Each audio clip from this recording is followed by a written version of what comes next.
CSK versus Lucknow. Chennai super किंगने 210 रनाचं आव्हान ठेवलं. अजिंक्य रहाणे 1 रन आउट, पण ऋतुराज गायकवाड कप्तानी पारी खेळला. 108 रनाची पारी खेळला.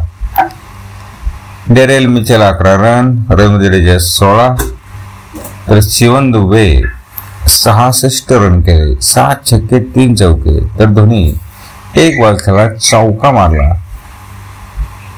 आणि लखनौ संघाला केएल संघाला 210 रनाचं आव्हान ठेवलं. क्विंटन डिकॉक 0 वरती आउट झाला. नंतर पुन्हा केएल देखील 16 रनावरती आउट झाला.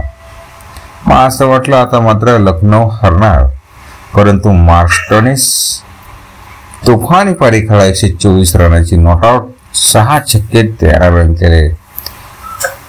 त्यानंतर पुरन झालं, पडिक्कल झालं, यांना जास्त रन करता आलं नाही, पण पुरनने 34 रनाची महत्वपूर्ण भागीदारी केली. आणि अखेर मात्र संघाला विजयाचे उंबरठ्यावर नेलं.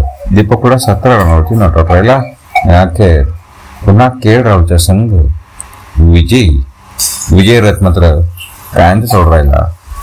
अशीच एक छोटीशी